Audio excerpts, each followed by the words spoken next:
সম্প্রতি ঘোষণা করা হয়েছে এবারের পদ্ম পুরস্কার প্রাপকদের নাম। আর সেখানেই জানা গিয়েছে এবার যাঁরা পদ্মশ্রী পাচ্ছেন তাদের অন্যতম হলেন বাংলার জনপ্রিয় ঢাকি গোকুলচন্দ্র দাস। এই সম্মান পেতে উচ্ছ্বসিত তিনি। গোকুলচন্দ্র দাস তার এই সম্মান পদ্মশ্রী পুরস্কার উৎসর্গ করেছেন বাংলার আরও এক কৃতি সঙ্গীত শিল্পী পণ্ডিত তন্ময় বসুকে। শোনা যায় তিনি শ্রেষ্ঠ ঢাকি হিসেবে প্রথম গোকুলচন্দ্র দাসকে আবিষ্কার করেছিলেন। 2009 সালে প্রথম ঢাকি হিসাবে গোকুলচন্দ্র দাস লস অ্যাঞ্জেলেসের হলিউড বলে পারফর্ম করেন রবিশঙ্কর সেন্টার অ্যাসেম্বলির অংশ হিসেবে। একাধিক আন্তর্জাতিক স্তরে ভারতের প্রতিনিধিত্ব করেছেন গোকুলচন্দ্র দাস। পাশাপাশি উস্তাদ জাকির হোসেনের সঙ্গেও বাজিয়েছেন তিনি। এই 57 বছর বয়সী ঢাকি লিঙ্গ বৈষম্য উপেক্ষা করে 150 জন মহিলাকে ঢাক বাজানো শিখিয়েছেন। তিনি প্রথম ঢাকি যিনি পদ্ম সম্মান পেলেন। যে পদ্মশ্রী অ্যাওয়ার্ডটা পাচ্ছি, এটার জন্য তো নিজেকে অনেক গর্বিত, খুব আনন্দিত। এটা এই যে কী আনন্দ হচ্ছে এটা তো ভাষায় প্রকাশ করা যাবে না। তো আমার লড়াইটা হচ্ছে এটাই যে ঢাকিরা, যেমন আমি একটা সময় বলতাম যে ঢাকিরা কি শিল্পী, ঢাকিরা কি ঢাকি একটা শিল্প। যদি সেই শিল্পী না হয়, শিল্প না হয়, তাহলে আপনারা লিখে দিন, গভর্নমেন্ট থেকে লিখে দিন। কিন্তু আজকে সেই আমার সেই বেদনার জায়গাটা অনেকটাই সবটাই পূর্ণ হয়ে গেছে। যেহেতু কী বলবো জানেন, এটা আমার ওই যে একটা কথায় আছে, গোয়ালের ধারে ঘাস গরু খায় না। কিন্তু আমি বিভিন্ন জায়গায় আমি সম্বর্ধনা পাচ্ছি, এর আগেও বহুবার পেয়েছি।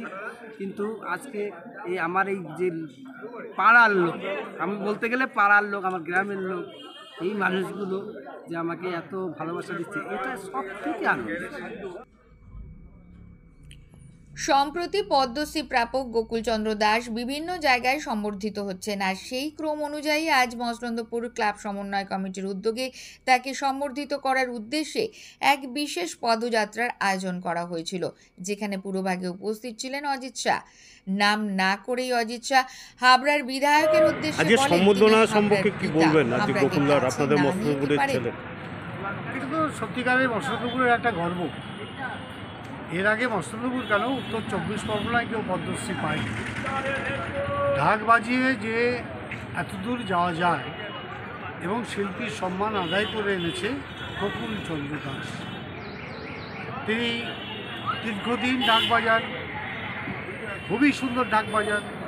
কলকাতায় যে প্রতিযোগিতা হয়েছিল, ঢাকি সম্রাট উপাধি পেয়েছিল, তার পরবর্তীতেও পদ্মশ্রী পাবে এটা তো আমরা ভাবিনি। জেলা থেকে ওর নামটা তথ্য সংস্কৃতি দপ্তর থেকে, জেলা তথ্য সংস্কৃতি দপ্তর থেকে এটা সুপারিশ হয়েছিল রাজ্য থেকে আমাদের মুখ্যমন্ত্রী সেটা সুপারিশ করেছেন কেন্দ্রে। যে জুরি বোর্ড থাকে, সেই জুরি বোর্ড সেটাকে মেনে নিয়েছেন এবং গোকুল পদ্মশ্রী উপাধি পেয়েছে। ওর এই গুণ, এই পদ্মশ্রী পাওয়াটা আমি মনে করি একদম সঠিক সিদ্ধান্ত হয়েছে। এবং সারা বাংলায়, বাংলার বাইরে যারা ঢাকি ডুলি সমাজ, তারা আজকে একটা শিল্পীর সম্মান পেয়েছে বলে আমি। আচ্ছা, আজকে ইয়াং ছেলেদের উপস্থিতি খুবই দেখা গেল, এটার কারণটা কি? ইয়াং ছেলেদের মধ্যে উদ্দীপনা অনেক বেশি, কারণ তারা এই ধরনের একটা উৎসবকে সেলিব্রেট করতে চায়। এটা খুব স্বাভাবিকভাবেই, তারা তো উত্তেজনা তাদের মধ্যে বেশি থাকবে। প্রচুর মানুষ সেই জন্য এসছে, ইয়াং ছেলেরা অনেক বেশি ছিল। এটা তো খুব স্বাভাবিকভাবেই আমরা অর্গানাইজ করেছি, তারা সকলের খবর পেয়ে এসছে। বলছিলাম, শুনছিলেন না, হোয়াটসঅ্যাপে দেখে তারা চলে এসছে।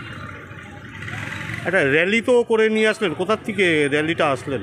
শক্তিমান ক্লাবের মাঠে আমাদের জমায়েত ছিল, ওখান থেকে আমরা ঢাক এবং তার সঙ্গে ফুল সমস্ত কিছুর মাধ্যমে ছড়িয়ে রাস্তা দিয়ে আমরা দেখেছেন কত মানুষ ছিল, মহিলা পুরুষ ইয়াং ছেলে, প্রচুর ছেলেদের নিয়ে শোভাযাত্রা করে আমরা বয়েজ ক্লাবের মাঠে মঞ্চ তৈরি হয়েছে। বয়েজ ক্লাবের মাঠে সম্বর্ধনা অনুষ্ঠানটা সম্পন্ন।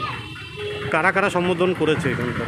সবটা এই অঞ্চলে কোনো ক্লাব, কোনো সংস্থা বাকি নেই, সবাই। আচ্ছা দাদা, আর একটা কথা, আমাদের হাবড়ার বিধায়ক কবে আসছেন হাবড়ায়, কিছু বলতে পারবেন একটু? আসলেই দেখতে পাবেন, আসলে দেখা যাবে, আসলেই তো দেখতে পাবেন। খুব বেশি দেরি নেই মনে হচ্ছে। তিনি জানেন, আমি তো বলতে পারবো না, তবে তিনি তো আসবেন তো বটে। তিনি এবার হাবড়ার বিধায়ক, শরীরটা একটু খারাপ আছে, একটু ঠিক হলেই তিনি চলে আসবেন, কারণ উনি তো কাজ ছাড়া থাকতে পারেন না। হাবড়ার উন্নয়ন যেটা থমকে আছে সেটা আবার শুরু হয়ে যাবে। জ্যোতিপ্রিয় মল্লিকের আর একটা নাম হচ্ছে কাজ। কর্মকাণ্ডের এত বড় নেতা আমি অন্তত দেখি। এত কাজ ভালোবাসে। ইতিমধ্যেই ফোনে আমাদের নির্দেশ দেওয়া শুরু হয়ে গেছে, কোন অঞ্চলে কটা রাস্তা করতে হবে, ড্রেন করতে হবে, তিনি চালু করে দিয়েছে। হাবড়াটা তার প্রাণ। তিনি এই জেলাকে যেমন হাতের তালুর মতো চেনেন, আর হাবড়াটা তো তার হৃৎপিণ্ড। তাকে থামিয়ে রাখা যাবে? আগামী 10 তারিখে তো একটা বৈঠক বসতে চলেছে দিদিদের, তো সেক্ষেত্রে আমরা কি কোনো কিছু বদল টদল চিন্তাভাবনা? এত বড় লিডার আমি নই। 10 তারিখে মমতা ব্যানার্জি মুখ্যমন্ত্রী যে মিটিং ডেকেছেন বিধায়ককে, তাতে তিনি কী নির্দেশ দেবেন সেটা সেদিন খবরেই জানতে পারবে। তাহলে আমরা আশাবাদী, বেশি দেরি নেই, না না, বেশি দেরি হবে কেন? খুব শীঘ্রই কালকে কাছে পাচ্ছি। ছেলেকে কোল ছাড়া কতদিন রাখে লোকে? অনেক দিন কোল ছাড়া রয়েছে।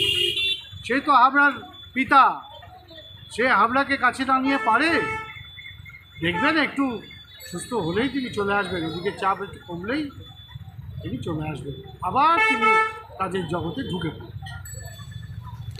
গোকুলচন্দ্র দাস ঢাকের মূলাধার গ্রহণ করেছিলেন, বিশ্বের সাথে ঢাককে পরিচয় ঘটিয়ে দিয়েছিলেন। বিশ্বায়নের যুগে তার আরও এক বিষয় মহিলা ডাকি। নন্দিনী পালের রিপোর্ট, সঙ্গম নিউজ। মন্ত্রে নয়, বিশ্বাস কণ্ঠে ও কলমে।